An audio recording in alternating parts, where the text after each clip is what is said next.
Esse é um webinar da Sociedade Brasileira de Cirurgia Cardiovascular, junto com a Medtronic, e eu quero começar por agradecer à Medtronic, a Juan Gaspar, que está na sala nos assistindo, porque ele foi a ligação junto com a Medtronic. O Juan é um cardiólogo do Uruguai, que acho que vocês conhecem, tanto o Guilherme como o Lino, e ele facilitou todo esse trabalho para a gente conseguir fazer esse webinar. Então, eu quero agradecer, em meu nome pessoal e da sociedade, ao Juan e à Medtronic por participarem desse webinar de TAVI, atualização das indicações. Nós temos dois convidados de fora, todos eles falando em português. O Guilherme Matizani é diretor do Valve and Structural Heart Disease em Harrington Heart and Vascular Institute, em Cleveland, nos Estados Unidos, e Lino Patrício é coordenador de Valve for Life in Portugal e é a cardiologista intervencionista em Lisboa e em Évora, em Portugal. Junto comigo está o professor Henrique Mourá, diretor científico da sociedade, e de prata da casa nós temos o professor Eduardo Saadi, que ele é professor titular da cirurgia cardiovascular na Universidade Federal do Rio Grande do Sul e chefe do Centro de Aorta e Doenças Cardíacas Estruturais do Hospital Mãe de Deus e o cirurgião com experiência em defeitos estruturais no Brasil. Acho que estão todos apresentados. Uma boa noite a todos. Eu espero que isso contribua para o engrandecimento da cirurgia cardíaca e da cirurgia cardioendovascular no Brasil e dos cirurgiões pertencentes à sociedade. E eu vou deixar aberto o questions and answers, perguntas e respostas, para quem quiser fazer alguma pergunta, poder fazer. Se nós tivermos tempo ao final, a discussão haverá, mas se nós tivermos tempo, eu abro o microfone, eu peço para abrir o microfone para que alguém que queira fazer alguma pergunta mais particular. Então, eu passo a palavra para o professor Henrique Mourá, para ele dar continuidade a esses trabalhos. Bom, é um prazer poder estar aqui discutindo as indicações de TAVI, e eu acho que isso está no momento preciso para a gente fazer. Aqui no Brasil tem um aumento progressivo e rápido das indicações de tratamento das doenças estruturais através de catéteres. E as indicações são sempre um problema e uma discussão eterna nos heart teams. Então, acho que aqui nós estamos no momento de discutir. Começa você, Eduardo. É todo o seu microfone. Bom, em primeiro lugar, então, eu gostaria de agradecer à Sociedade Brasileira de Cirurgia Cardiovascular, né, especialmente ao doutor Henrique Mourá, doutor Rui Almeida, que estão coordenando o evento, e dizer que é uma honra para mim participar mais uma vez desse tipo de atividade, junto com colegas e amigos, o Guilherme Atizani de Cleveland, o doutor Lino Patrício de Portugal, que são pessoas com grande experiência nessa área de válvula transcatéter, e a gente sempre consegue aprender muito quando tem alguma troca de informação com eles. Então, um assunto que me foi solicitado foi o mismatch das próteses. Com relação aos conflitos de interesse, eu sou cirurgião cardiovascular e tenho prática transcatéter também, e tenho relação científica e sou proctor da Medtronic, que está patrocinando esse webinar. Então, o mismatch foi inicialmente descrito em 1978, e o mismatch, na realidade, ele significa uma válvula muito pequena para um determinado paciente. Ou seja, o orifício da válvula não é adequado para o paciente manter o débito cardíaco adequado. Então, é definido hoje em dia, basicamente, através do índice da área do orifício efetivo.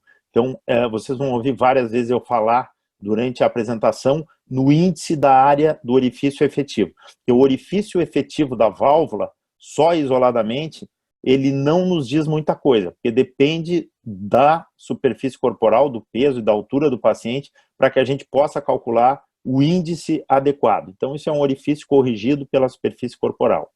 Né? E vários estudos em cirurgia de troca de válvula aórtica demonstraram a associação do mismatch com a mortalidade e com necessidade de readmissão, mas também outros efeitos adversos, como diminuição da qualidade de vida, diminuição da tolerância ao exercício, redução do remodelamento ventricular, ou seja, a ausência de redução da massa do ventrículo esquerdo, e também degeneração estrutural tardia da válvula.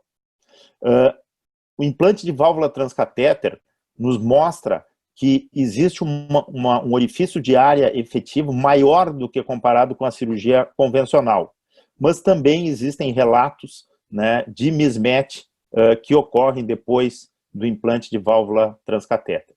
Então, como eu falei, essa é uma evidência, vocês podem observar aqui no canto direito e inferior, pacientes que têm mismatch grave têm aumento de 80% na mortalidade. Aqui nós estamos falando em desfechos duros. E pacientes com mismatch moderado têm 20% a mais de mortalidade em relação àqueles pacientes que não têm mismatch. Com relação à TAV, que a gente poderia imaginar, como não tem aquele anel de sutura, como não tem aquela gaiola rígida que nós damos os pontos, teoricamente, os gradientes eles são bem menores do TAV em relação à cirurgia convencional. Mas aqui vocês podem observar um registro do TVT e do STS dos Estados Unidos, com 62 mil pacientes, mostrando que também existe mismatch depois de TAV. E mais importante do que isso, existe um aumento de mortalidade naqueles pacientes em verde, onde o mismatch é grave. Então, uma diferença absoluta de um pouco menos de 2%, mas nesses 60 e poucos mil pacientes foi estatisticamente significativa ao longo de um ano essa diferença de mortalidade, pior naqueles pacientes que apresentavam o mismatch grave. Então, nós cirurgiões, quando nós trocamos uma válvula aórtica, será que nós estamos fazendo um trabalho adequado? Nós temos que pensar no paciente com estenose aórtica como um paciente que nós vamos ter que acompanhar a vida inteira. Então, quando nós colocamos uma prótese biológica, será que nós estamos pensando no futuro desse paciente, na degeneração dessa bioprótese, eventualmente no implante de um valvo-in-valve dentro da TAV? Eu acredito que não. Por que nós não estamos fazendo um bom trabalho? O Dr. Turani publicou que em torno de 40% dos casos em que os pacientes são operados, as próteses utilizadas têm menos de 22 milímetros de diâmetro. E nós sabemos que menos de 23 milímetros de diâmetro, as próteses, elas, em geral, deixam um gradiente pressórico alto. E se nós incluirmos as próteses número 23, em torno de 70% dos pacientes operados recebem uma prótese biológica número 23 ou menor. Além da mortalidade, nós temos muita evidência hoje de que existe um impacto do mismatch na degeneração estrutural das biopróteses. Então aqui, esse estudo, num follow-up médio de 6 anos, o mismatch foi um fator de risco independente associado a 2,3 vezes de aumento de degeneração estrutural nas biopróteses.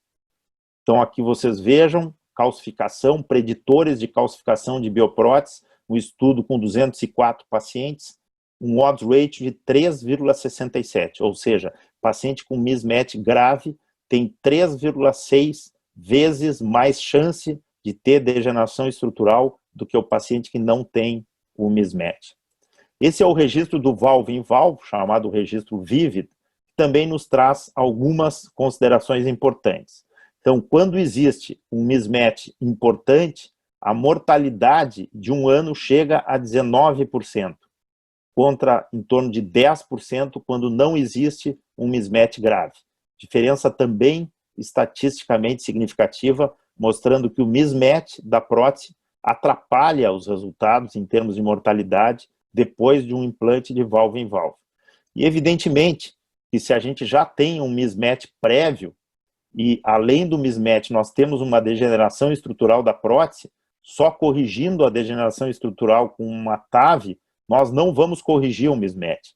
A gente pode até balonar, aumentar um pouco o diâmetro da prótese, com fratura da prótese, mas muito pouco se consegue em relação ao aumento do índice de área efetiva. Então, aqui vocês vejam, quando existe mismatch grave, que é em vermelho, existem os gradientes maiores, depois do valve-in-valve, a mortalidade em 30 dias é maior, e a mortalidade em 1 ano é bem maior. Vocês vejam aqui, 28% contra 11% daqueles pacientes que não têm mismatch. Com relação ao tipo de prótese utilizado no valve-in-valve, a gente sabe que a prótese autoexpansível de posição supranular, como a Evolute R, apresenta um desempenho hemodinâmico melhor do que a prótese que se utiliza ao nível do anel balão expansível. Então, aqui vocês podem observar também em vermelho pacientes com mismatch grave em relação a implante de Evolute R e implante de SAPIEN, com uma diferença estatisticamente significativa a favor da Evolute R em relação à prótese SAPIEN, mas, de qualquer maneira, quando existe um mismatch grave, os resultados eles são ruins. E de que maneira nós podemos avaliar e predizer um mismatch depois da cirurgia de troca de válvula aórtica? Eu recomendo esse artigo do Pibarot, publicado no American College of Cardiology Imaging do ano passado, de 2019, que faz uma revisão muito interessante sobre mismatch. Então, eu não vou entrar em detalhes, mas aqui o que a gente deve fazer antes de operar o paciente é calcular, através da prótese que a gente vai colocar, qual é o índice do orifício efetivo que o paciente vai ficar. Sabendo a sua superfície corporal, conhecendo a prótese, existem aplicativos que a gente vai lá e calcula qual é o índice de orifício efetivo, que é medido em centímetros por metro quadrado. Se a gente calcular e esse orifício for menor do que 0,65, que é considerado um mismatch grave, nós temos que considerar estratégias alternativas, como, por exemplo, implantar uma prótese com melhor hemodinâmica, que hoje em dia nós não temos próteses cirúrgicas, a não ser a sutureless, que tenha melhor hemodinâmica, aumentar o anel da válvula aórtica, aumentar o anel, em geral é o que a gente deve fazer, preferir TAV em vez de cirurgia convencional, e eventualmente, se for um valve-in-valve, a gente pode também utilizar a fratura do stent, mas essa não é uma alternativa muito adequada para se tratar um mismatch. Aqui nessa ilustração, vocês podem ver na coluna do meio como se faz o diagnóstico de mismatch. Na coluna da direita, também gradiente alto, mas por estenose ou degeneração estrutural da prótese. Então, no mismatch, nós temos um movimento completamente normal dos folhetos, não tem anormalidade nos folhetos, enquanto na degeneração estrutural nós temos, além do aumento da velocidade de fluxo, nós temos degeneração dos folhetos. Aqui nós temos um índice do orifício efetivo baixo, né? E nós temos um aumento do gradiente durante o follow-up naqueles pacientes que apresentam degeneração estrutural. E não temos um aumento do gradiente naqueles pacientes que apresentam mismatch, ou seja, eles já saem da cirurgia com um gradiente elevado. E hoje, com o eco transesofágico transoperatório, a gente pode identificar e deve medir o gradiente logo depois, mas principalmente calcular e prevenir o mismatch da maneira que eu comentei para vocês.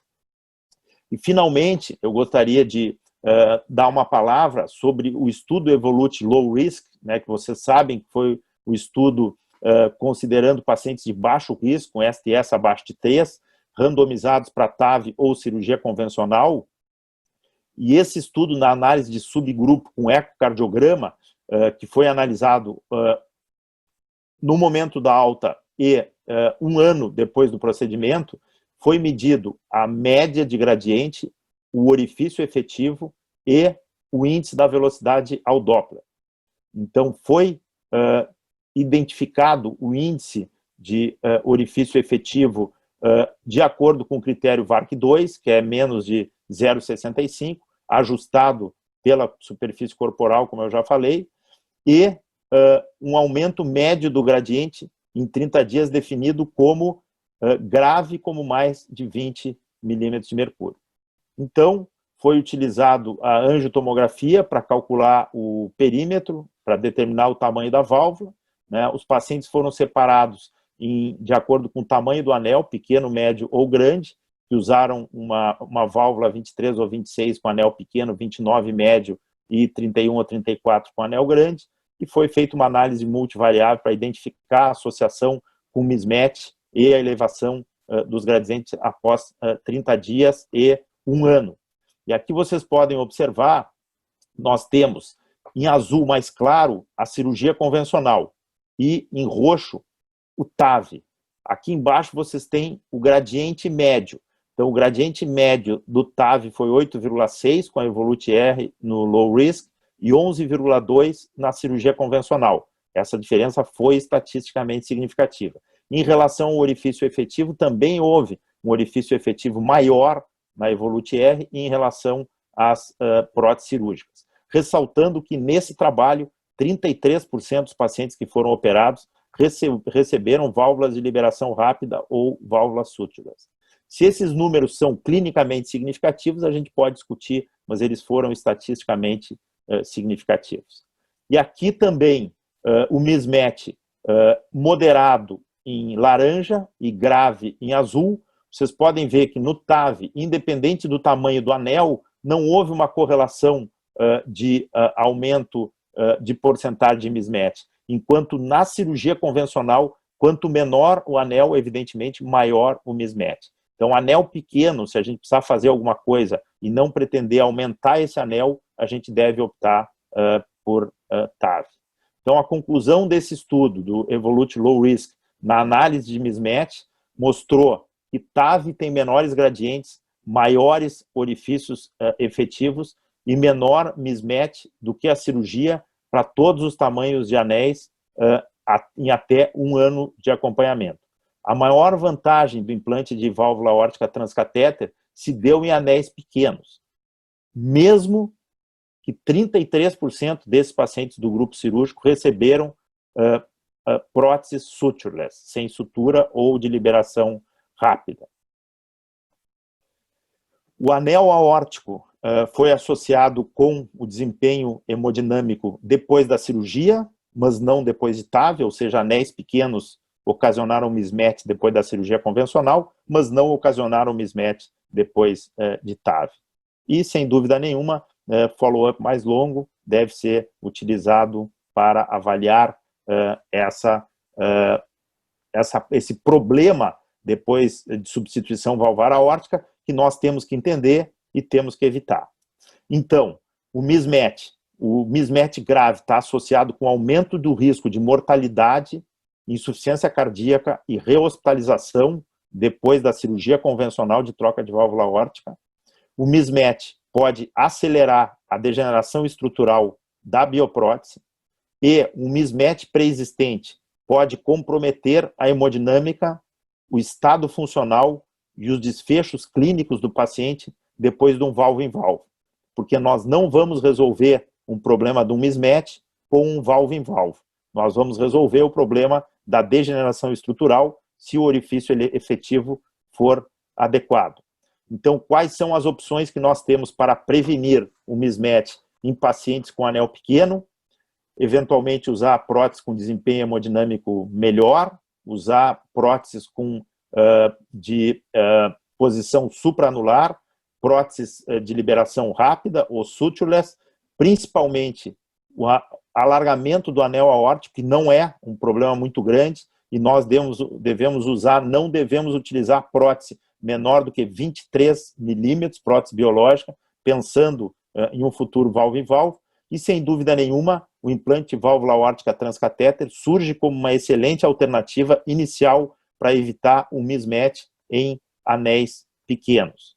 Então, algumas considerações em relação ao paciente com um anel pequeno. A TAV deve ser a escolha em relação à cirurgia convencional em pacientes com um anel pequeno.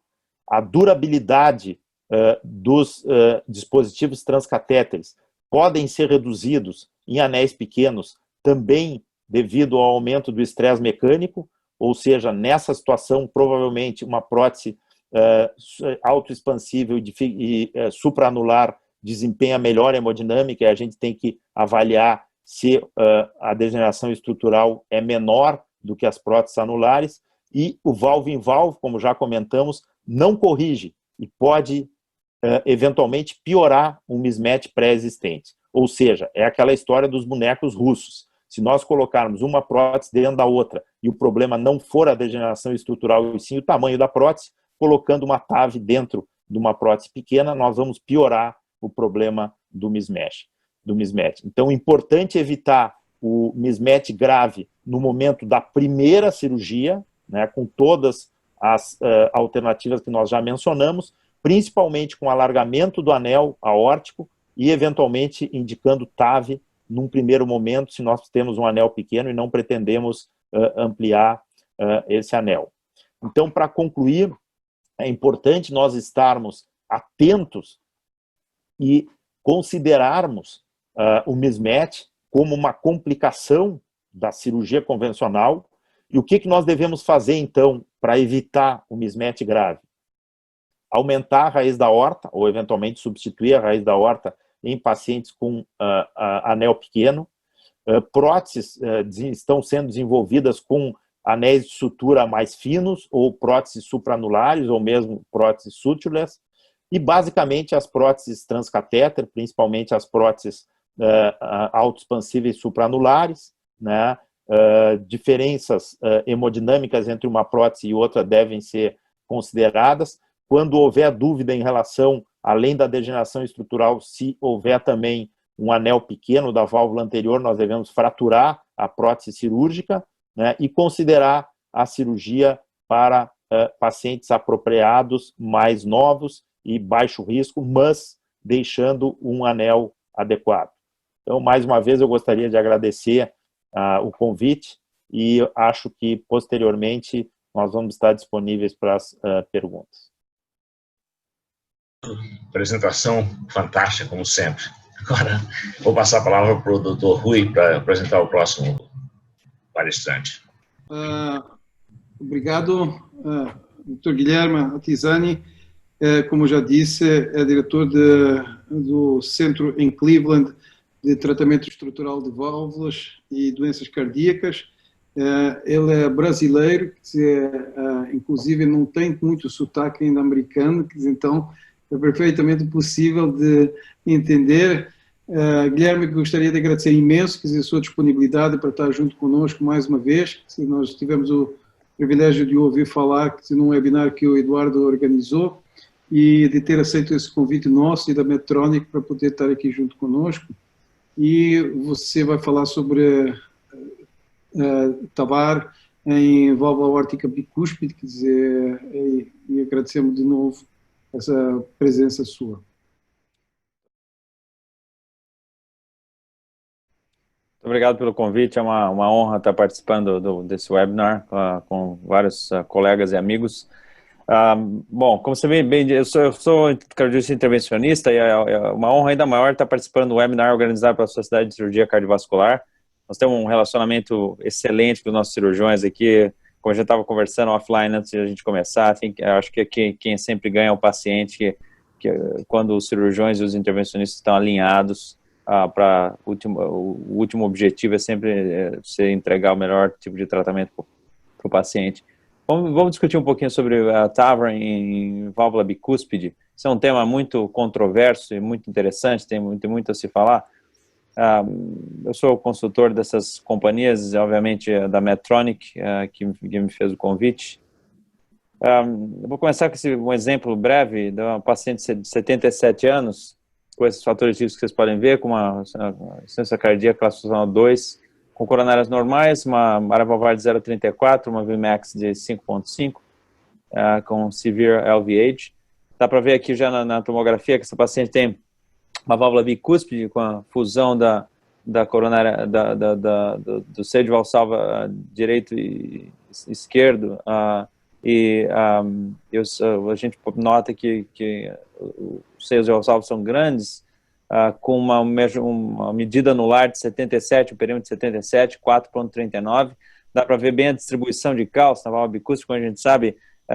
Aqui nesse corte não dá para ver perfeitamente, mas a RAF que está conectando essas duas leaflets aqui, ela tem um cálcio protruindo. Essa é a grande dificuldade da válvula bicúspide, né? Porque a distribuição de cálcio é muito pouco uniforme, o que aumenta a possibilidade de a gente ter leak paravalvar. E existe uma controvérsia um pouquinho também como a gente vai fazer a medida, como que aonde que acontece o sealing, né? Quando você coloca a válvula, trata uma válvula bicúspide, é um pouco diferente da válvula tricúspide, então nós vamos discutir isso.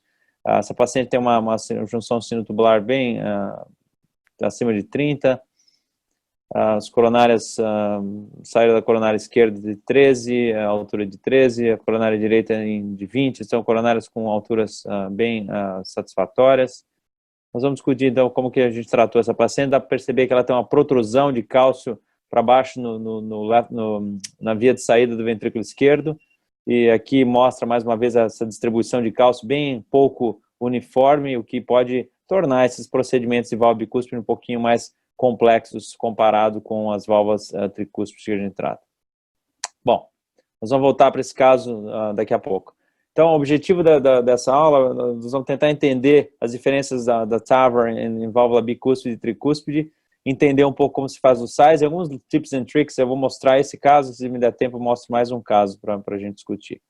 A incidência de válvula bicúspide, como vocês podem ver aqui, ela é, na Ásia, existem muitos pacientes com válvula bicúspide. Na China, a gente tem pacientes até 38% de válvulas bicúspides, nos Estados Unidos um pouco menos, e na Europa em torno de 6%.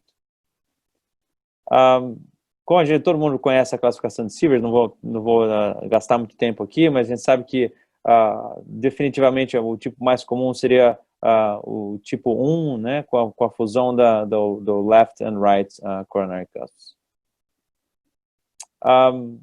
Quais são as dificuldades, né, do tratamento da válvula bicúspide, né? Tem várias dificuldades, várias coisas que a gente tem que tomar em consideração, né? Para começar, uma das coisas que é importante é que o ânus ele é elíptico, né? Normalmente o ânus ele é dilatado, né? O que pode acontecer da gente ter uma dificuldade até de achar uma válvula que possa tratar eficientemente o ânus. Às vezes você vê ânus que são realmente extremamente dilatados com a válvula bicúspide. O fato de que as leaflets são assimétricas, né, e a calcificação é assimétrica, que pode impedir a expansão adequada da válvula, além do fato de que pode aumentar a possibilidade de a gente ter paravalvular leak. A RAF, obviamente, depende da quantidade de cálcio, depende do quão protruso esse cálcio é, mas durante o BAV e durante o deployment da válvula, você pode até ter rotura anular, porque se a RAF for muito protrusa, você vai forçar no lado fraco, que não tem cálcio, você pode romper o ânus. Essa é uma preocupação de tratamento das válvulas bicúspides. Além do fato, obviamente, de que esses pacientes, muitos deles vêm acompanhados com aortopatia, né? Então esse é um outro detalhe importante, pode existir risco de dissecção de aorta, e isso realmente pode acontecer. Eu já vi um caso de uma dissecção de aorta, o paciente tratava a válvula bicúspide percutaneamente. Então a gente tem que prestar atenção em todos esses detalhes. Isso torna o procedimento da TAVR num paciente de válvula bicúspide mais complexa do que de um paciente no válvula tricúspide. O fato como eu disse, do fato de ser assimétrica, a anatomia assimétrica, né? E existe esse annulus orifice mismatch, que a gente chama, né? Então, o fato de não ser circular e leva a uma expansão inadequada, isso pode impactar a durabilidade. A gente não tem um long-term follow-up de pacientes que a gente trata com válvula bicúspide, né? Então a gente não sabe se o fato de que a válvula não está expandida uniformemente, como isso vai impactar a durabilidade a longo prazo da válvula, né? Obviamente, como o Eduardo estava mencionando na palestra dele, as diferenças dos dispositivos que a gente tem presentes, a válvula autoexpansível de função supranular, né, no caso a R-Evolut Pro Plus, a potencial vantagem desse dispositivo é o fato de que a válvula funcionante ela não está no ânulus, né, então ela é supranular, e mesmo que você tenha que a expansão no ânulus da válvula não seja simétrica, uniforme, como a válvula é supranular, a tendência é que a válvula funcionante, ela tem uma expansão melhor do que o ânulus. Esse é um dos motivos pelos quais eu prefiro usar válvulas auto, ou não balão expansíveis, digamos assim, para tratar válvulas bicúspides. Mas isso não é baseado em evidência sólida, a gente vai ter que esperar um tempo para entender como isso impacta o desfecho a longo prazo, né? E como eu já disse, outras dificuldades desse mismatch seria o sizing incorreto, né? Então, vai ter um debate como a gente faz o sizing apropriado, a posição incompleta dessas válvulas e potencial migration da válvula quando você está implantando, pode acontecer, tem que ter muito cuidado, e levando a paravalvular leak ou annular rupture, se você for muito agressivo no balão que você for utilizar. Bom, então, passando aqui rapidamente, obviamente, quando a gente observa, né, que na experiência inicial, como tudo na medicina, né, nossa experiência inicial, né, com as válvulas, tratamento de válvula bicúspide, quando você observa com a SAPIEN XT, depois a SAPIEN 3, essas são as válvulas balão expansíveis, né, o índice de ruptura anular era relativamente alto, né, você veja aqui na experiência da SAPIEN XT, depois progressivamente reduzindo pela SAPIEN 3, aqui incorporando a experiência do operador e, obviamente, umas válvulas melhores, que você precisa fazer menos oversize, portanto, menos agressividade no oversize, né, com chance menor de ruptura. E, obviamente, quando você lida com as válvulas autoexpansíveis, você vê que esses dispositivos são extremamente seguros e o dispositivo como tal não vai jamais romper o ânulus. O que pode romper o ânulus é a sua agressividade na sua pré- ou pós-dilatação. Obviamente, também a necessidade do implante de uma segunda válvula na experiência inicial, a experiência inicial da CoreValve Classic, né, que foi o primeiro dispositivo autoexpansivo que surgiu, bem como da SAPIEN XT, vocês vejam que existe uma melhora significativa, né, uma redução significativa da necessidade do implante de uma segunda válvula. Again, aqui, considerando o fato de que a Evolut R, comparado com a CoreValve Classic, é uma válvula que você pode reposicionar, recapturar e reposicionar, né? A CoreValve Classic isso não era possível, então naturalmente a gente consegue obter um posicionamento mais adequado e, obviamente, a experiência dos operadores, ela influi nesses resultados. Além disso, o paravalvular leak também significativamente reduzido, né? Quando você observa a CoreValve com a Evolut R, significativamente redução do paravalvular leak. E a mesma coisa quando você compara a SAPIEN XT com a SAPIEN 3. Então, válvulas melhores, melhor experiência dos operadores, levou a progressivamente melhores resultados no tratamento das válvulas bicúspides. Mesma coisa para a redução de permanent pacemaker, né? A gente nota uma redução significativa, vocês vejam números considerados até inaceitáveis para o dia de hoje, 27% com a CoreValve Classic, redução significativa para 12%. Mesma coisa da SAPIEN aqui, houve uma redução em relação à XT para a SAPIEN 3, e a Lotus, que também é uma válvula não balão expansivo, né, também ainda com altas taxas de marca-passo por outros motivos, mas enfim. Então, houve uma melhora, mas ainda as taxas de marca-passo são elevadas nesses cenários. A mortalidade é outro detalhe, né? A mortalidade também progressivamente reduziu, né? Os outcomes, todos deles melhoraram progressivamente, como vocês podem observar, né? Então, veja, houve uma redução da mortalidade progressivamente com o CoreValve comparado com a Evolut R, né? E depois, obviamente, com a Evolut Pro. E a mesma coisa da SAPIEN XT comparado com a SAPIEN 3 here, então as válvulas melhores e mais experiência dos operadores. É importante notar, quando a gente observa os dispositivos de nova geração, né, comparado com os dispositivos de early generation devices, né, a gente nota que os outcomes são significativamente melhores, né, quando vocês observam aqui, em cima, os dispositivos de geração inicial comparado com os dispositivos de nova geração, né, os outcomes são realmente significativamente melhores em termos de redução de paravalvular leak, redução do implante da segunda válvula. Então, a gente está aprendendo melhor como lidar, como tratar essa doença, né, a válvula estenose aórtica bicúspide, e, obviamente, hoje a gente tem à mão dispositivos que são mais adequados para tal, né. O risco de stroke associado com o tratamento de válvula bicúspide, né, existem vários fatores que são considerados porque a válvula bicúspide pode ter um risco um pouco maior de stroke.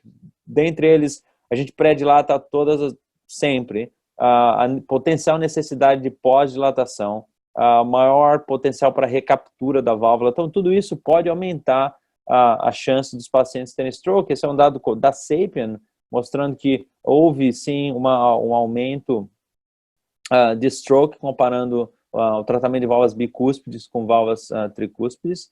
Então, isso é uma coisa que a gente tem que ter atenção e tem que ter, já que a gente pré-dilata sempre, pós-dilata mais frequentemente, manipula o ânulus mais, tem uma distribuição não uniforme do cálcio, então a gente tem que ter cuidado ao tratar as válvulas bicúspides, pelo fato de que realmente a possibilidade de stroke ela parece ser mais elevada do que as válvulas tricúspides. Então, como a gente vai fazer o sizing dessas válvulas, né? Como a gente vai medir? Então, existem, muita gente faz de maneiras diferentes, né? O fato é que você pode fazer o annular sizing, balloon sizing, supraannular sizing, intercommissural distance, ou simplesmente fazer um downsize, né? Então, qual que é a ideia aqui? O annular sizing, esse é um exemplo, né? Se o paciente tem um perímetro de 80,9, então se esse paciente tem um diâmetro intercommissural distance de 28,7, e aqui o perímetro supraanular de 70. Então, se a gente for usar pelo perímetro anular, uma válvula 29,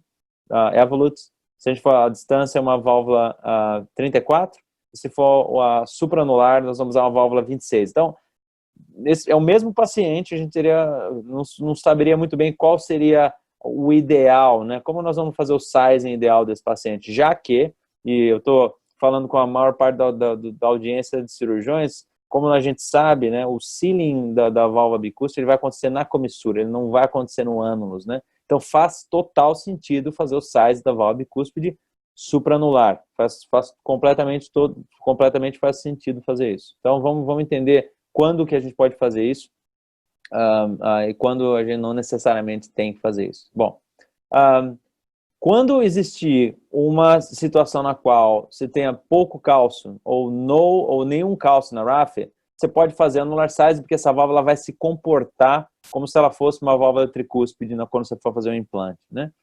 Quando existir cálcio na RAF ou um type 0, eu sempre faço o sizing supraanular, porque é onde vai acontecer o sealing, né? Então não faz sentido você fazer o sizing no ânulo, já que você vai fazer o sealing dessa válvula quando você implantar a sua válvula transcatéter, vai acontecer na commissure. Então, a gente nesse caso, faz o sizing supraanular.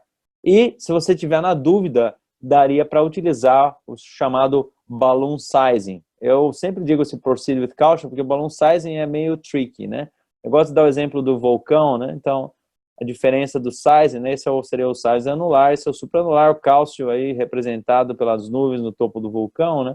E é onde vai acontecer o sealing ali. Então, por isso é que o sizing supraanular faz sentido, né?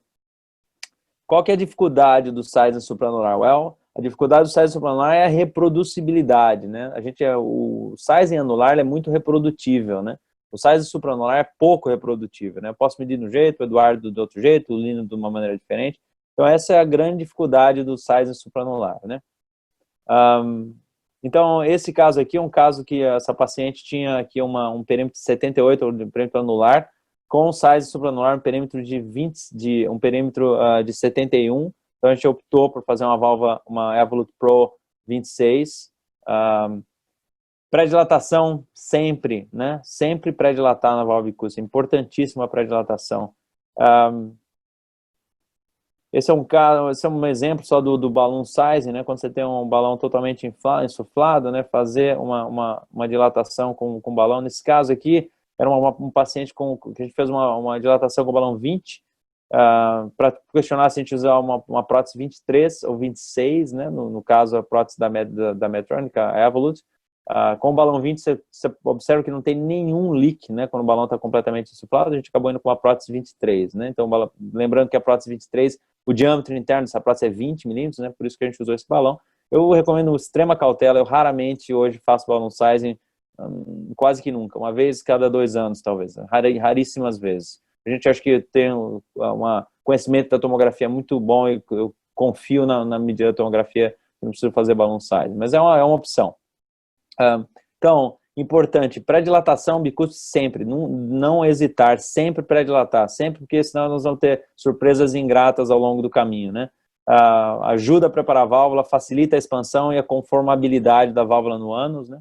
No ânus ela ajuda também um deployment da válvula autoexpansível muito lento, o que realmente é importante para se obter um posicionamento adequado do dispositivo, né? Depth of implant é outra coisa importantíssima a ser discutida, né? Essa válvula, quando a gente implanta a válvula bicúspide, a gente pode implantar a válvula extremamente rasa, muito aórtica, né? Como a gente chama de uma posição negativa, né? Ou seja, essa válvula, o sealing vai acontecer na commissure, então não existe sentido fazer um implante profundo, pelo contrário, a gente tem que fazer um implante raso, o mais raso possível. Se não der tempo eu vou mostrar um caso, de um caso que nós fizemos, um implante realmente bem raso. Por que o implante tem que ser alto? Mesma história do vulcão, né? O anchoring e o sealing mecanismo vai acontecer na comissura e não no ânulus, e por isso que esse implante tem que ser. Eu sempre, quando eu vou implantar a bicúspide, eu sempre miro a válvula extremamente baixa, sempre em posição negativa, sempre em posição negativa em relação à posição do meu pigtail, que está no bottom da cúspide não coronárica.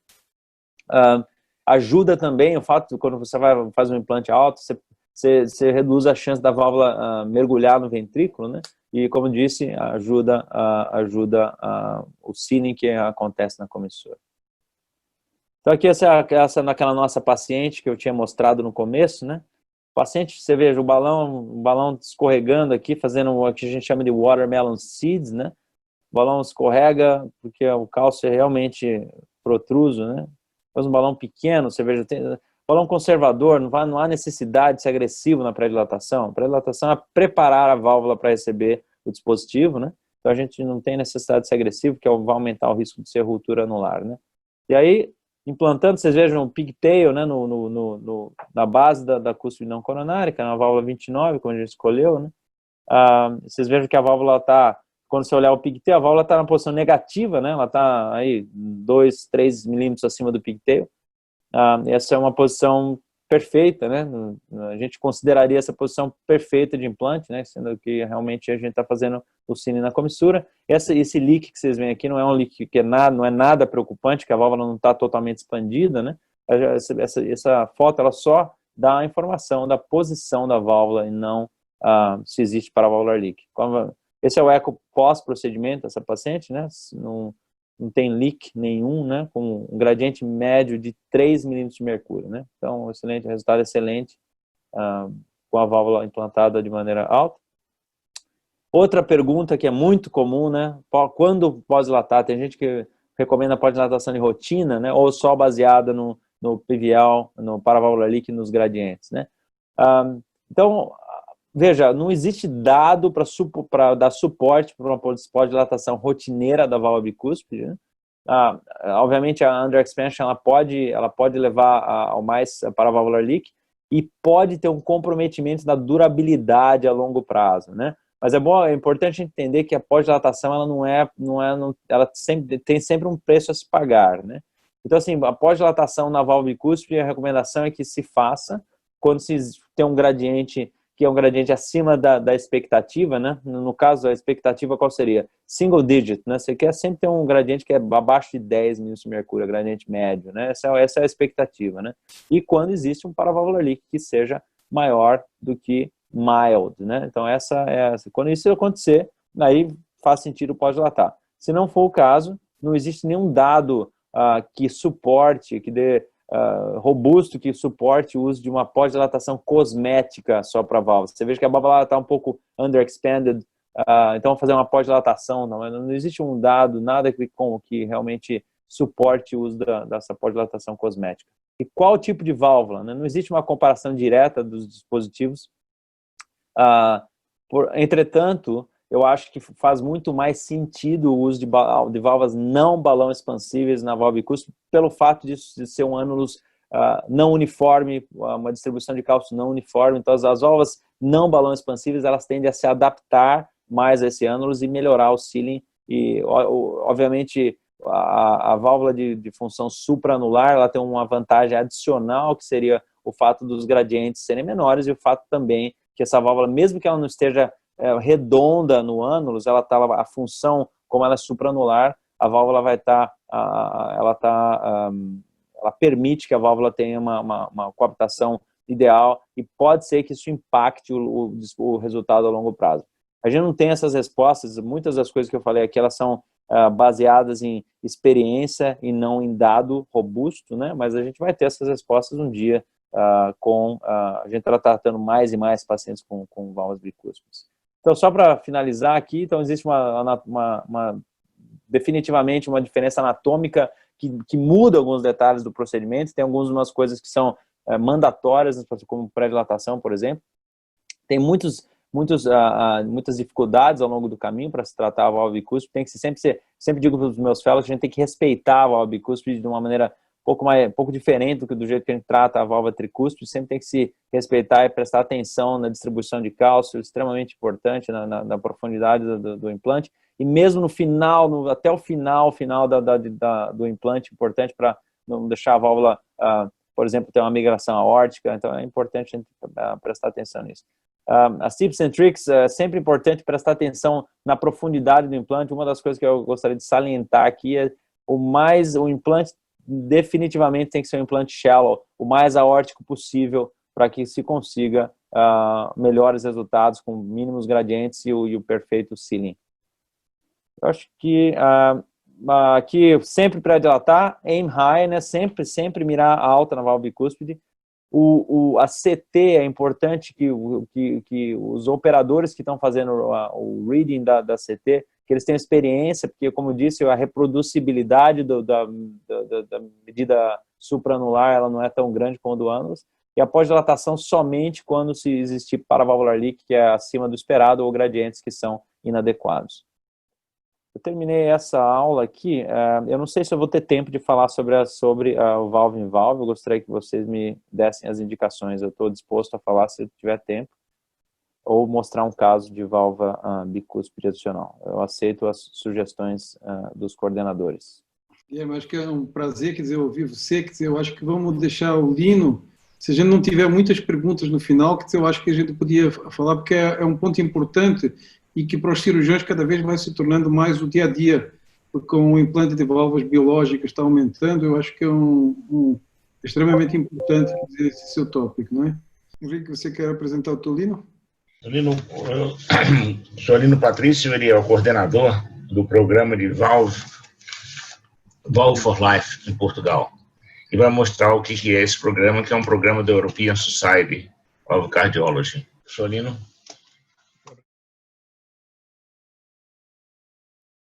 Obrigado. Muito obrigado pelo convite. É um prazer estar aqui convosco.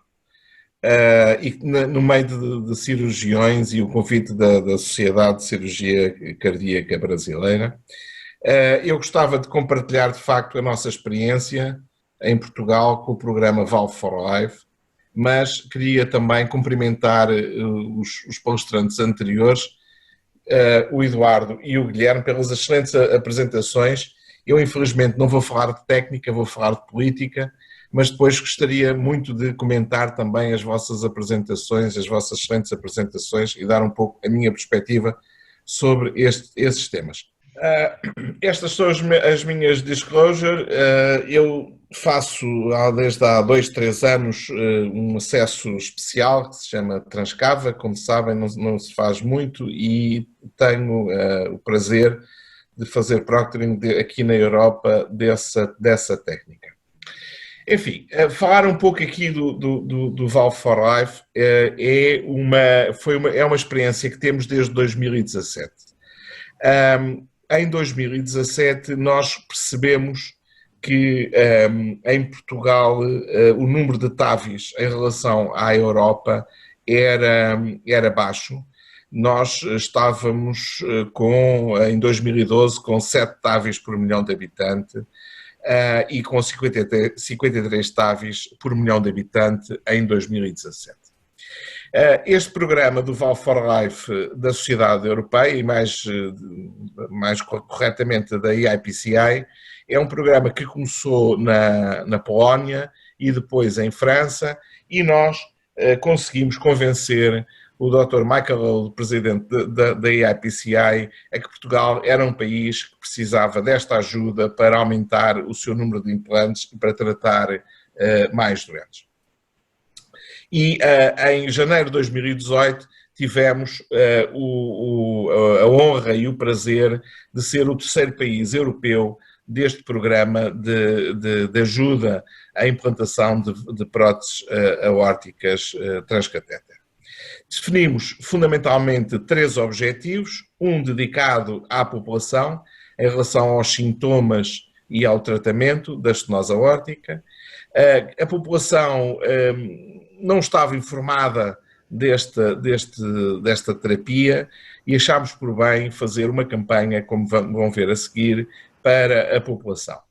Mas mais importante do que a população, eu não sei como é o que se passa, enfim, nos Estados Unidos é uma realidade completamente distinta, mas no Brasil penso que poderá ser uma realidade semelhante, que é os nossos pares, os nossos colegas, os cardiologistas clínicos e os ecocardiografistas, que não tinham noção desta técnica e, fundamentalmente, olhavam como uma técnica cara para doentes idosos.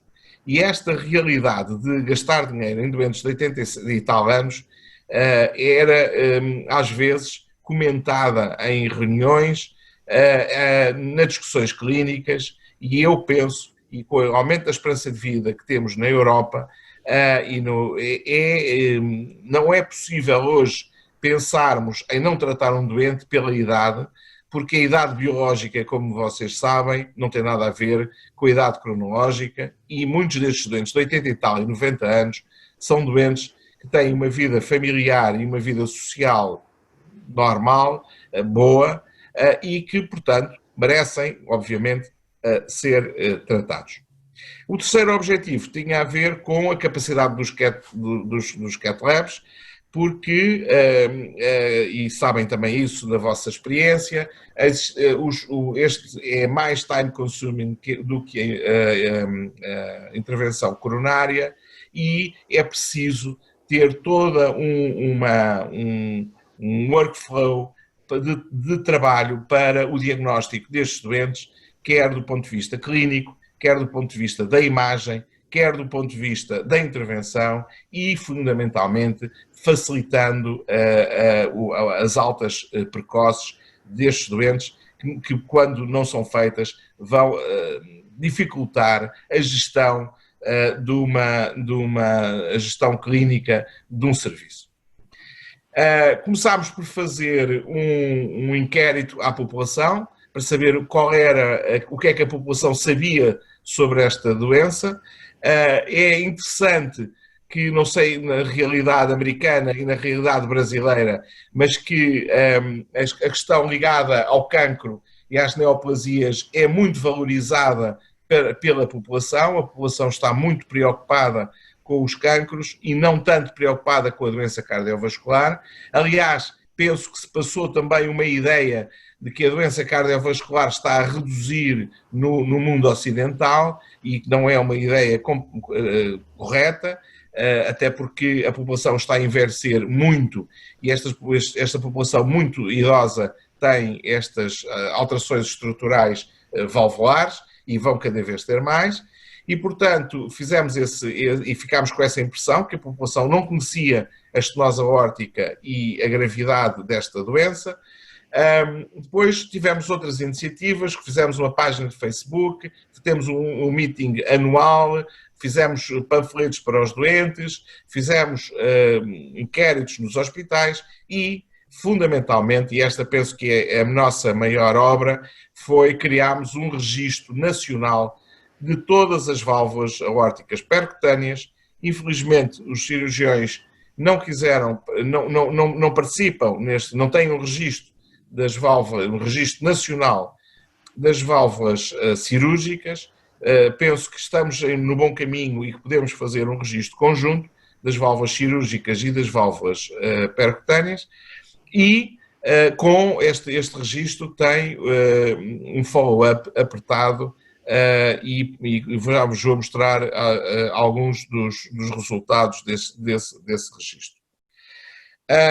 fizemos uma campanha nacional que se chama Corações de Amanhã. É uma campanha que tem um website, que teve vários flyers e que também tivemos, junto da imprensa, algumas publicações. Temos uma parceria institucional com várias instituições, de saúde ou não, nomeadamente câmaras municipais e outras organizações, e tivemos o alto patrocínio do Sr. Presidente da República para esta iniciativa. Fizemos muitas sessões para séniores. Há muitas universidades séniores em Portugal e muitos centros, nós chamamos lares, de terceira idade, onde fomos fazer divulgação desta iniciativa, e tivemos também, junto de os clínicos gerais, fizemos um task force com médicos que foram lá fazer uma divulgação junto da medicina geral e familiar, desta técnica. Isto traduziu-se por um aumento exponencial. Neste momento estamos com 71 válvulas por milhão de habitante. Estas são os nossos registros VAP, os nossos números, e verificamos que, apesar de tudo, ainda temos uma faixa etária muito elevada, acima dos 80 anos, com cerca de 70% dos doentes, e mesmo acima dos 90 anos, com quase 10% dos doentes. Isto foi apresentado em janeiro de 2020, antes da era Covid, na nossa reunião de válvulas. Estes são os acessos vasculares. O acesso transapical praticamente desapareceu. Introduzimos, mas fazemos, enfim, não muito, mas o acesso transcava. Mas o que é interessante é que a maior parte dos acessos hoje são, maior parte, eu diria 98% dos acessos são por via transfemoral. Esta é a distribuição etária dos nossos doentes, em que se verifica, de facto, que há mais mulheres nos grupos etários mais idosos e mais homens nos mais jovens. O número de procedimentos de Valve for Life, correspondendo a cerca de 5% dos procedimentos, e o share das válvulas. A válvula autoexpansível da Medtronic é cerca de quase de 50%, e de 20 e tal, 30% da válvula expansível pelo balão, e as outras têm, de facto, menos expressão. Penso que a segunda será a pórtico, e pronto, e acho que as outras de facto não têm grande expressão. Esta é o Euroscore médio destes doentes, e a taxa de pacemaker, que, como falou o Guilherme, continua relativamente alta. Eu penso que a taxa de pacemaker é seguramente um dos calcanhares daqueles da TAVI atualmente, nomeadamente para doentes jovens e nomeadamente na perspectiva de podermos fazer altas precoces. Estamos a falar de estes pacemakers, são os pacemakers todos, portanto são os doentes que tinham pacemaker ou que puseram pacemaker, porque há sempre em alguns sítios põem-se pacemakers profiláticos em algumas situações, o que reduz o número de pacemakers pós, mas estes são o número de pacemaker total, mas de facto ainda é um problema o número de pacemakers, e depois poderemos discutir a questão da implantação, das implantações altas e das técnicas das comissuras, de fusão de comissuras, que podemos depois discutir se isso terá um grande impacto e quem está a fazer nos Estados Unidos e no Brasil. Estas são a taxa de complicação aos 30 dias, enfim, com as complicações do ritmo principalmente, e as taxas de mortalidade que andam por volta dos 3, 4%. É preciso ver que há sempre operadores. Nós começámos com isto, o país é pequeno, o número de operadores é pequeno e foi-se expandindo o número de operadores e é natural, quando se vai introduzindo novos operadores e não baixando os STS scores, que as taxas de mortalidade não baixem, os doentes continuam muito idosos e maus, e clinicamente muito maus, e acabamos por ter taxas de mortalidade, enfim, desta ordem. Qual é a posição de Portugal na Europa neste momento? Portanto, nós viemos das 40 válvulas de 2015, em que fazíamos 40 válvulas por milhão de habitantes. Neste momento estamos com 71 válvulas por milhão de habitantes. Isto é um survey de 2016, pode não estar atualizado, mas penso que andaremos aqui a meio da tabela das Champions das válvulas em Portugal. Este é o número de valve-in-valve em Portugal também. E pronto, e era isto que eu fundamentalmente tinha para vos dizer. É um projeto que tem sido, enfim, vencedor, porque neste momento a ideia que eu tenho é que já toda a gente conhece esta terapia, é tão vencedor que temos listas de espera de 80 a 100 doentes em cada um pelo menos em 4 dos grandes hospitais de Portugal, e que é um problema que é difícil de resolver. Essa lista de espera veio agora a agravar-se também com o Covid, e temos que ter estratégias para tentar resolvê-la. Essa é neste momento uma das preocupações do Valve for Life, é ter uma nova estratégia para tratar estes doentes, aumentando o número de implantes e reduzindo a lista de espera. E, portanto, esta era aquilo que eu queria compartilhar convosco do esforço que se tem feito em Portugal para se conseguir aumentar o número de implantes, esperando que a nossa contribuição, nomeadamente para o Brasil, os Estados Unidos são diferentes, mas para o Brasil pudermos também contribuir com a vossa sociedade, com a Sociedade de Cirurgia Cardíaca, para aumentar o número de implantes no vosso enorme país. Muito obrigado pela apresentação, excelente. Eu acho que agora eu convidaria o Guilherme para apresentar o valve-in-valve, os casos, falar um pouco sobre o valve-in-valve para a gente completar a nossa discussão. Ok. Vou tentar ser bem breve nessa apresentação, porque acho que a discussão ela é sempre extremamente importante. Tenho certeza que vai haver várias perguntas, então vou ser bem breve na apresentação. Acho que o Eduardo, na apresentação dele, fez um ponto extraordinário, dizendo da importância da gente entender o mecanismo de falha das válvulas cirúrgicas ou até percutâneas, quando a gente for fazer valve-in-valve, entender, muito importante se entender se existe algum patient prosthesis mismatch presente quando a gente vai fazer valve-in-valve, né? Isso é uma coisa que tem que estar, essa discussão ela tem que sempre existir no heart team, né?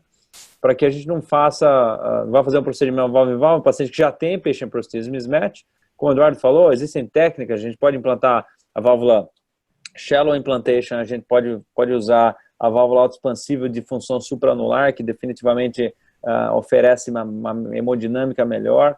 A gente pode tentar fraturar a válvula cirúrgica, né?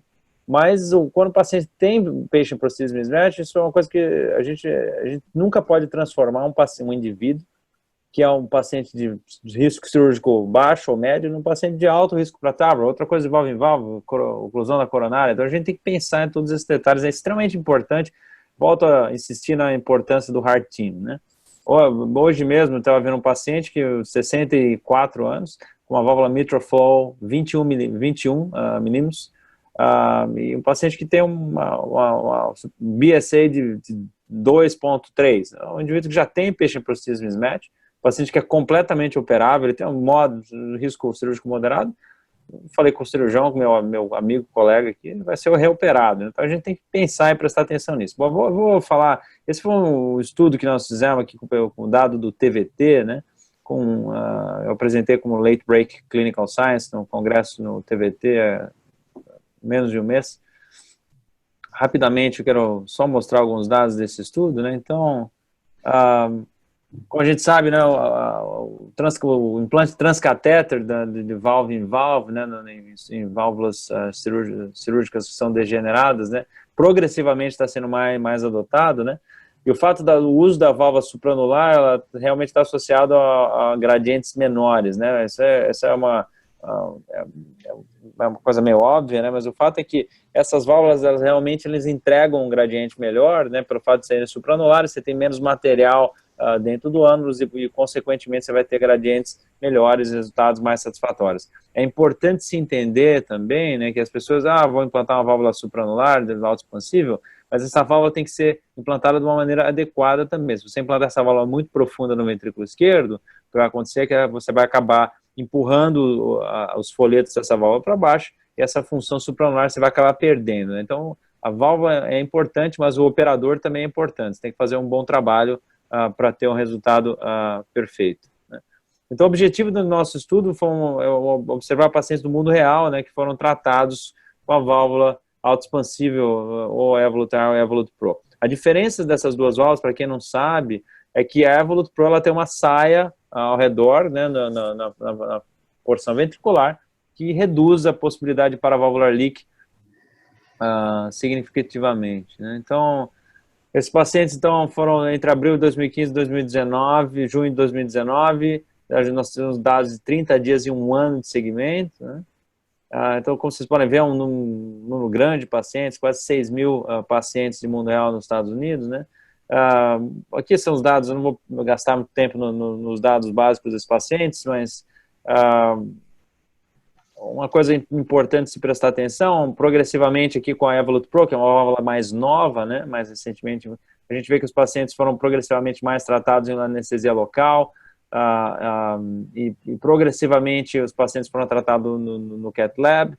Importante se prestar atenção que a maior parte das válvulas implantadas foram a válvula de 23 milímetros, obviamente pelo fato que o Eduardo falou, né, que os cirurgiões, a maior parte das válvulas implantadas, elas não conseguem acomodar uma válvula maior, né? Então, extremamente importante a colocação do Eduardo no fato de que a cirurgia inicial, o procedimento inicial que esse paciente vai ter, nós temos que pensar no long-term plan para o paciente, né? A gente sempre tem que conversar, analisar o caso do paciente pensando no long-term, nunca pensando no procedimento, terminei o procedimento, saí da sala feliz, implantei bem, não. O que vai acontecer daqui a 10 anos, quando essa válvula falhar, o que nós vamos abordar esse paciente, né? Então, hoje, todos os meus pacientes que eu trato com válvula nativa, né, ou os pacientes de válvula em válvula, sempre penso no long-term plan, sempre existe essa discussão entre o meu heart team, né? Então, isso é extremamente importante, eu acho que todo heart team tem que ter essa discussão, né? Bom, então, a maior parte dos pacientes tratados com válvula 23 milímetros, progressivamente mais em anestesia local, o chamado minimalist approach, né? Quando a gente observa os dados aqui, né, é importante, vou fazer só ressaltar o que é mais importante, né?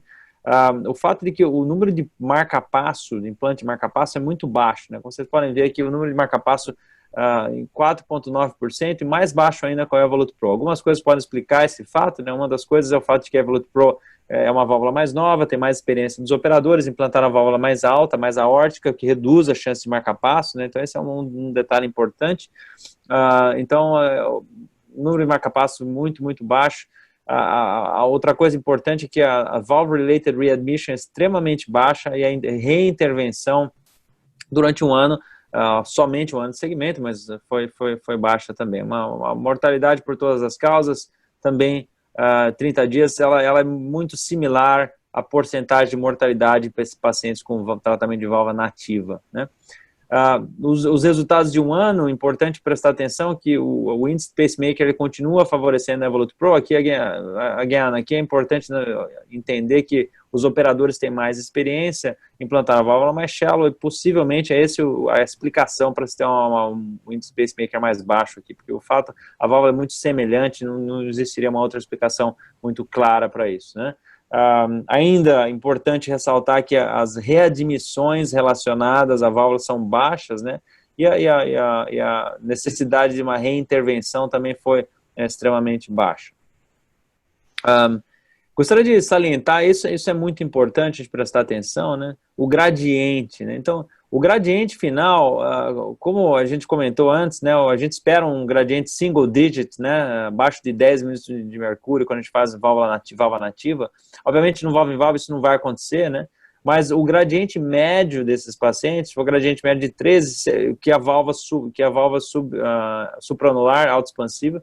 Quando a gente observa os indivíduos que foram tratados com válvula balão expansível, mesmo em pacientes com válvula nativa, os gradientes eles são até similares a esse, né? Então esse é um fato importante, né? Quando a gente observa o gradiente no valve-in-valve, realmente o dispositivo supranular ele faz diferença desde que adequadamente implantado. A gente consegue definitivamente observar gradientes melhores. E aqui a Evolut Pro, outra vez, mostrando vantagem em comparação com a Evolut R. Aqui uma potencial explicação, mais uma vez, é o fato de que se for um implante mais aórtico, obviamente essa diferença ela é estatisticamente significativa, mas não sei se clinicamente ela faz alguma diferença para o paciente, é uma diferença mínima, né? Mas o fato é que acho que a mensagem importante é que a Evolut Pro não teve gradiente maior, porque tem a saia adicional, algumas pessoas têm receio de usar a Evolut Pro para valve-in-valve, então isso não é um problema, considerando o fato de que essa válvula tem função supranular. Naturalmente, os gradientes com as válvulas menores, eles foram maiores do que com as válvulas maiores, isso é auto-explicativo, né?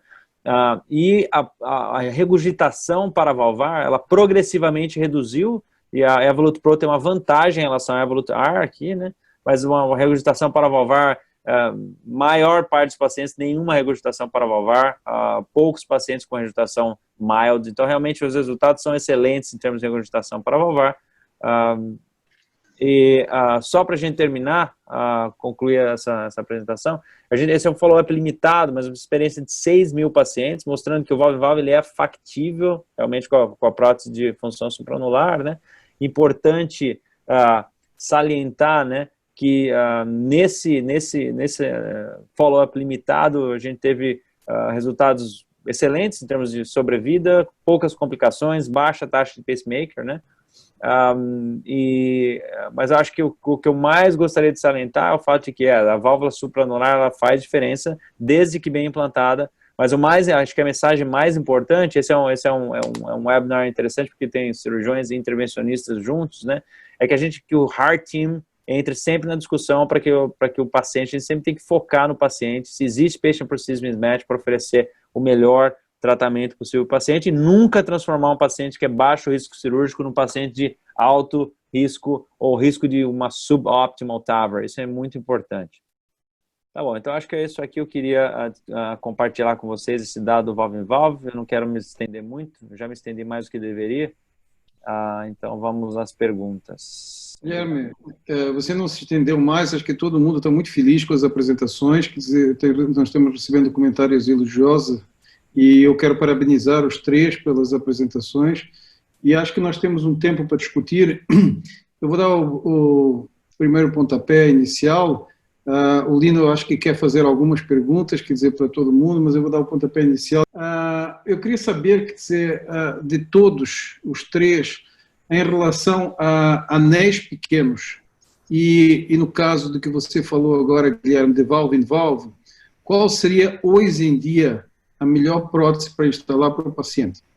Eu falo isso e queria fazer uma referência àquilo que você muito bem disse, e eu sou adepto absolutamente disso, junto com o Eduardo e o Lino, que o Heart Team é extremamente importante e que alguns skills que os cirurgiões têm, os cardiologistas intervencionistas não têm e vice-versa, e por isso é importante essa discussão, porque a visão do cirurgião é uma visão anatômica, a visão do cardiologista intervencionista é uma visão fisiológica e completamente diferente, e além disso nós temos que acrescentar aí também o cardiologista que faz ecocardiograma, que hoje em dia, como você disse, que baixou para 53% de anestesia geral, o que acontece é que as outras percentagens não pode ser feito através de eco transesofágico, a avaliação, e tem que ter um ecografista bom para poder ajudar, quer dizer, na colocação da válvula, na visão de escape para a válvula e tudo isso. Mas voltando à pergunta, então, qual seria a escolha de cada um em relação a uma prótese? Para um anel pequeno, que não tenha sido operado ainda, e para casos de valve-in-valve, porque nós vimos que há tempos atrás os pacientes, alguns cirurgiões usavam válvula 21 e alguns até válvula 19, o que quer dizer que sem dúvida que existia mismatch. Agora melhorou, mas qual é a vossa experiência, por favor? Então vamos lá. Eu acho que veja, para pacientes com anatomia pequena, né, eu sempre prefiro usar a válvula de função supranular por motivos óbvios, porque ela consegue entregar uma hemodinâmica melhor para o paciente, né, e fazer implante alto da prótese. Então, ela realmente, existe tem dado do TVT, do registro do TVT, até mostrando que as válvulas balão expansíveis, que são pequenas, 23 ou menor, 20 ou 23, elas, muitas vezes o paciente já sai da mesa com patient prosthesis mismatch, né? Existem vários casos, né? O fato da válvula autoexpansiva ela ser, e que eu preferia essa válvula, são duas coisas. O fato, primeiro, que ela é supranular. Segundo, pelo fato dela ser autoexpansível, ela é segura e você consegue fazer um oversize mais agressivo, né? Então, veja, muitas vezes tem pacientes que a gente faz a medida da tomografia, os pacientes seriam candidatos para uma válvula balão expansível 23, mas você pode pôr uma 29 autoexpansível. Então, essa é uma diferença significativa nesse paciente, né? Então, esses fatos me fazem utilizar mais a válvula autoexpansível supranular nesse cenário, e a mesma história para valve-in-valve. Claro que a valve-in-valve, se você está tratando uma próxima disfunção de uma freestyle 29, tanto faz você implantar uma balão expansível ou uma autoexpansível, que o resultado hemodinâmico vai ser ótimo, mas para valvas menores, naturalmente, a válvula autoexpansível, a supranular faz uma diferença e é a minha preferência. Bom, para já queria dizer que penso que deve ser a primeira reunião em que ouvi um cirurgião cardíaco dizer que se deve pôr uma prótese transcatéter num doente que tem um anel pequeno. E penso que vai ficar, como fica gravado, vai ficar na história da TAVI este nosso encontro. De facto, o que eu vos queria dizer é o seguinte: o que nós temos estado a tratar, pelo menos em Portugal, são doentes muito idosos. E os doentes muito idosos não precisam de fazer exercício. Os gradientes vão aumentando com o esforço. Mas quando começarmos a tratar doentes mais jovens que querem ser desportistas, por exemplo, aí a questão do gradiente conta muito e o do mismatch conta muito mais. Não estamos só a falar do mismatch em relação à área corporal, mas ao mismatch em relação à necessidade de exercício neste tipo de doentes. E acho que isso deve ser considerado no futuro. Se hoje não o consideramos em relação aos doentes mais idosos, deve ser considerado no futuro. E nesse sentido, eu acho que um doente com uma grande superfície corporal, com um anel pequeno, que tem 78 anos e que quer fazer exercício, este doente, seguramente, se tiver uma prótese cirúrgica, vai ficar com um mismatch importante, mas principalmente mais importante, se ele quiser continuar a fazer exercício. Eu acho que este doente é um doente, neste momento, para uma válvula transcatéter. E, obviamente, para uma válvula autoexpansível. Achei muito interessante o trabalho do Guilherme comparando a Evolut Pro e a Evolut R, por uma questão de esses doentes nunca terem leak, e como a Evolut R tem menos frentes do que a Evolut Pro, eu quase sistematicamente prefiro para o valve-in-valve uma Evolut R do que uma Evolut Pro, porque sempre ganho alguns frentes no acesso e penso que não ganharia nada em relação ao leak e à saia que ela tem. Mas achei interessante, vou repensar a minha estratégia e se calhar começar a pôr Evoluts Pros em valves e valves. Um dos problemas do valve-in-valve, e não me queria alongar muito, é o problema da altura do ósteo das coronárias. Esse é, de facto, um problema, e naqueles 6.000 doentes do registro americano, não há, pelo menos aparentemente, uma única obstrução coronária, o que me parece, no mínimo, estranho.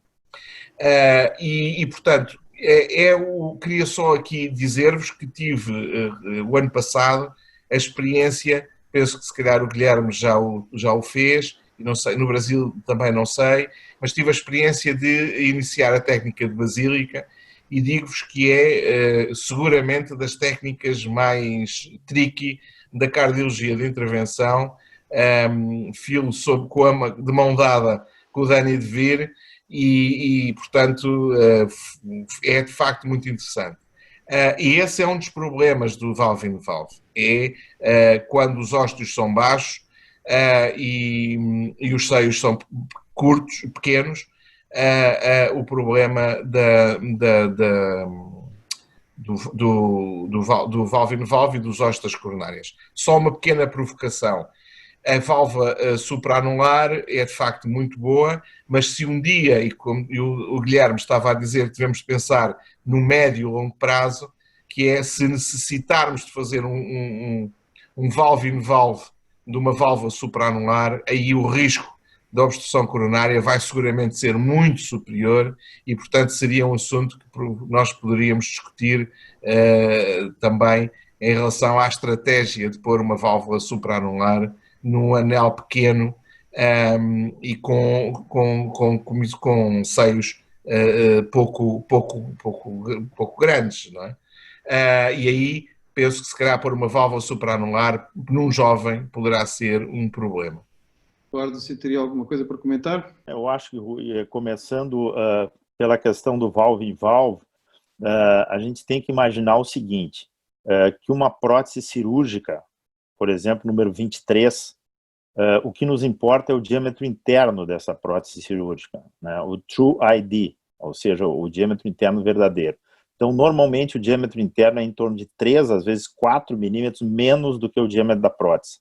Então, vamos lá, uma prótese número 23, ela vai ter um True ID em torno de 19, tá? Então, a gente vai utilizar, dentro dessa prótese, uma Sapien 3 número 20, né, que vai aumentar o espaço de dentro da prótese, vai ser o mesmo modelo do boneco russo, e vai aumentar o gradiente, a gente vai ter mais tecido e estrutura dentro da prótese, ou seja, o diâmetro vai ser menor do que 19, né, enquanto que uma válvula supraanular, nós vamos ter simplesmente o nitinol, né, colocado ali nesse diâmetro de 29 e a válvula funcionando de maneira supraanular.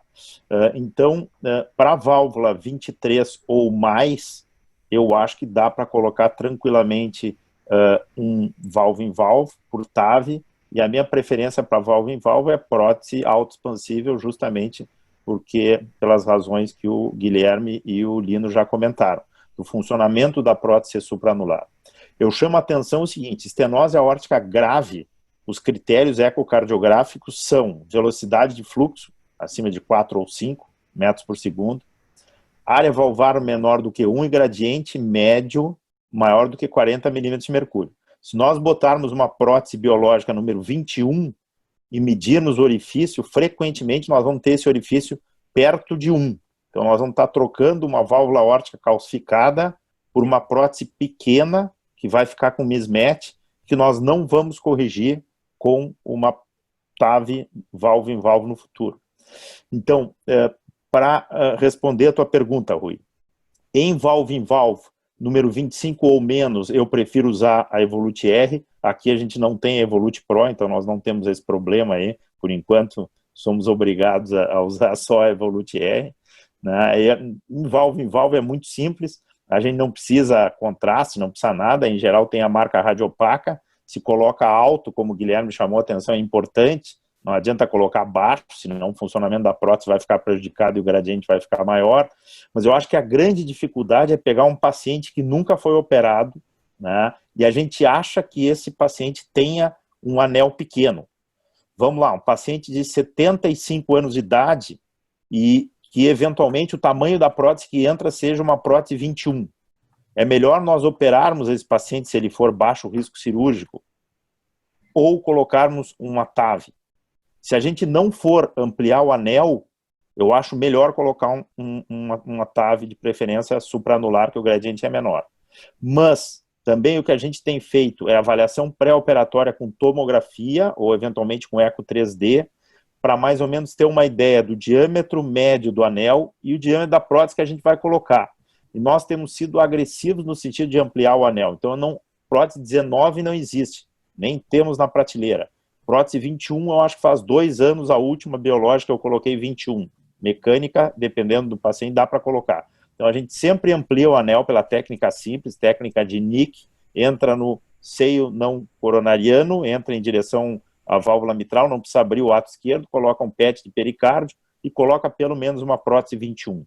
Eu acho que a partir daí, sim, nós estamos planejando num paciente tipo lifetime treatment para estenose aórtica. Então, esse paciente recebeu uma válvula biológica no primeiro momento, de um tamanho adequado. Se ele tiver degeneração estrutural dessa prótese em 10, 12 anos, nós vamos ter a alternativa de colocar uma TAV nele. Não me atrai colocar, por exemplo, uma SAPIEN 3, número 20, em um paciente com anel pequeno. Eu acho que o paciente vai ficar com gradiente residual, pode ficar com mismatch, tem maior chance de trombose de prótese, e acredito, aí nós não temos evidência, mas em prótese cirúrgica nós já temos, que quanto maior o estresse cirúrgico e nos folhetos, maior a chance de degeneração estrutural. Então, acho que tudo isso fala contra colocar próteses pequenas. Eu gostaria de fazer uma pergunta. Como é que eles manuseiam o paciente com cálcio subvalvar? Qual o impacto que isso leva na colocação da TAV?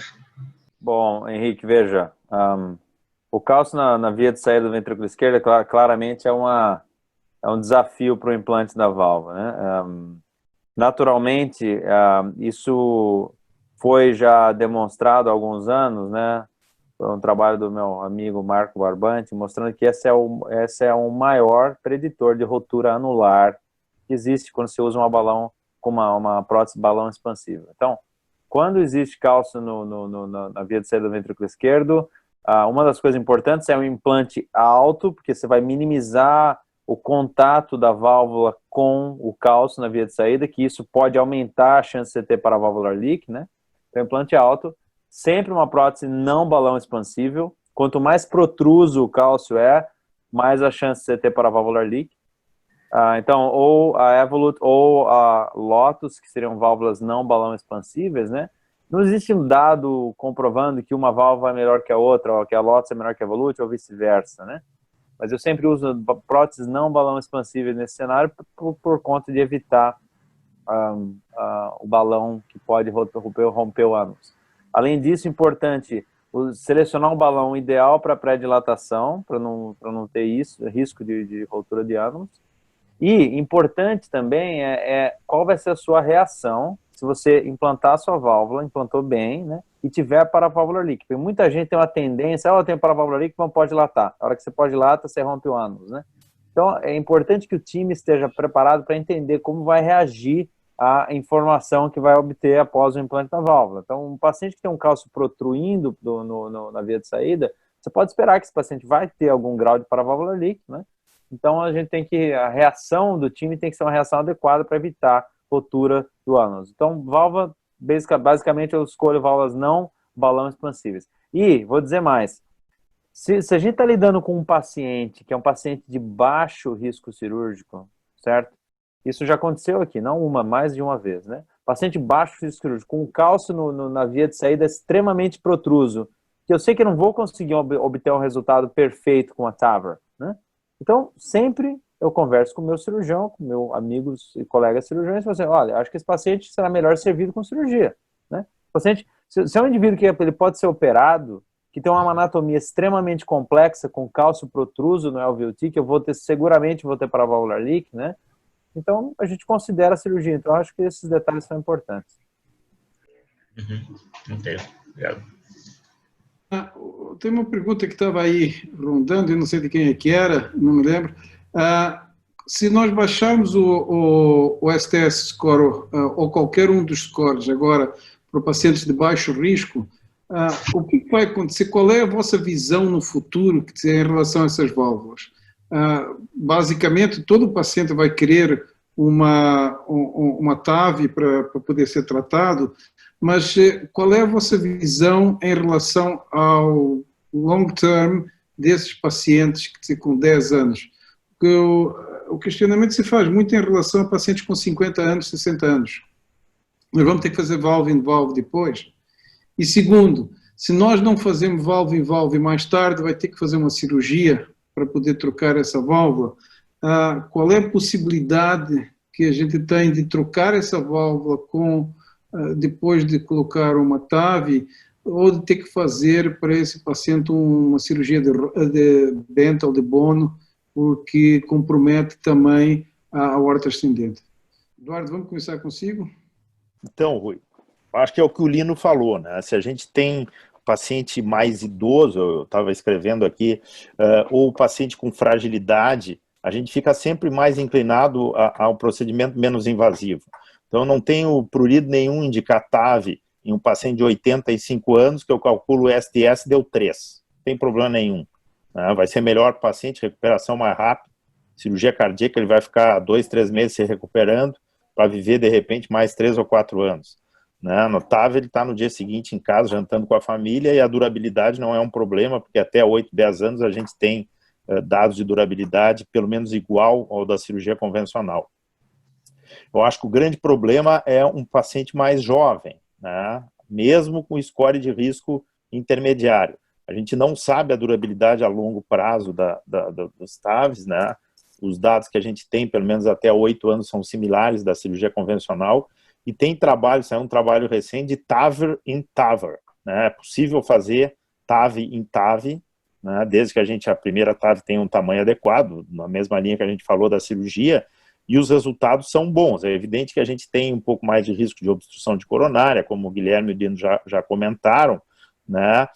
Mas é possível fazer TAVR em TAVR. Eu acho que se a gente tem um paciente de 80 anos, e eventualmente esse paciente viveu até os 95 e degenerou a válvula, a gente tem essa possibilidade, né? Não necessariamente a gente vai precisar fazer uma cirurgia grande para retirar essa TAVR e fazer uma cirurgia convencional depois de colocar uma TAV. Acho que nós vamos ter casos de endocardite, nós vamos ter casos de paciente que colocou 2 próteses e a gente vai ter que operar, e essas cirurgias vão ficar cada vez mais complexas, né? Como é que nós vamos treinar os cirurgiões mais novos para fazer cirurgia complexa? Eles estão operando cada vez menos válvula aórtica nativa de primeira cirurgia. Isso eu acho que é outra discussão. Mas assim, eu acho que TAVR em TAVR é possível, né? Existem alguns riscos a mais, tem trabalhos com N pequeno já mostrando que é bem factível. Só um detalhe, Eduardo, suas colocações são perfeitas. Estou trabalhando no estudo de TAVR em TAVR agora, que são os dados do TVT, né? Acho que aproximadamente 240 pacientes, mostrando realmente a factibilidade, né? Extremamente factível com esses riscos que você apontou, mas com um segmento de 1 ano bem favorável para o uso do TAVR em TAVR.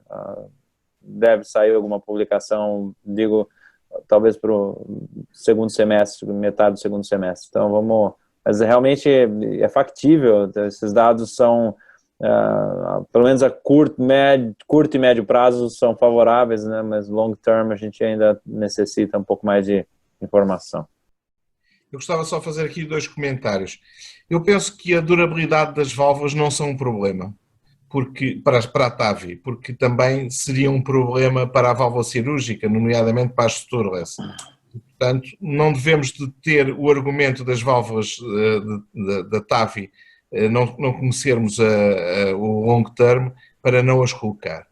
Por outro lado, há aqui outro aspecto que é o lifespan, o aumento da longevidade do ser humano. Eu talvez esteja um pouco, enfim, agora com a ideia de um livro que acabei de ler, que se chama exatamente Lifespan, em que diz que dentro de pouco tempo vamos durar todos até aos 100, 120 anos.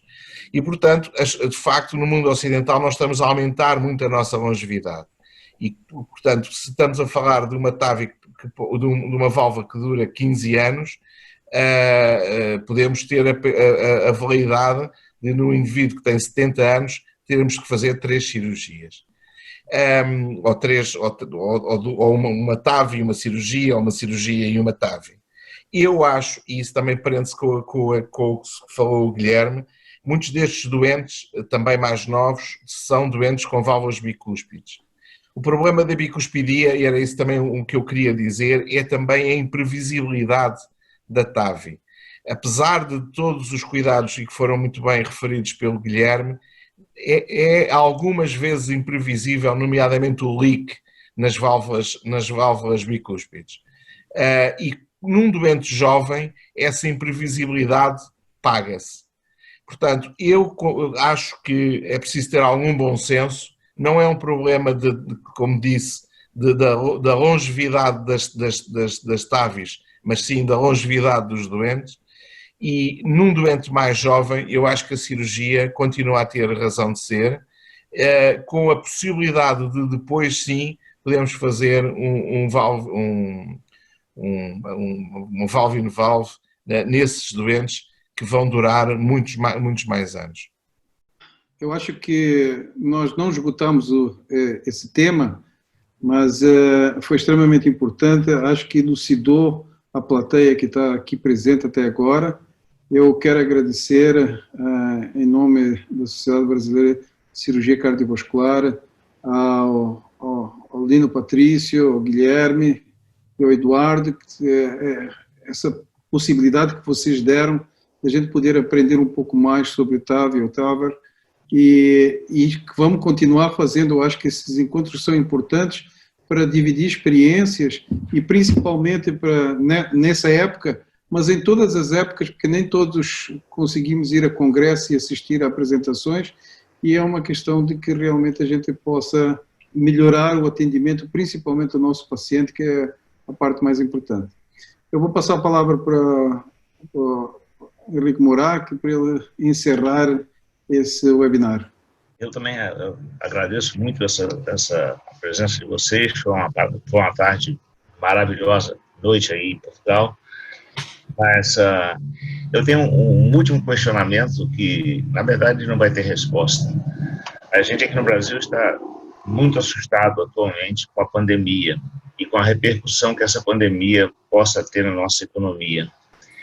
E na repercussão que isso possa ter no futuro, nossa indicação para TAVs, é um questionamento que a gente vai ficar e vai responder, depender da nossa resposta econômica à pandemia. Mas isso é uma pergunta que fica em aberto, só podemos responder daqui a algum tempo.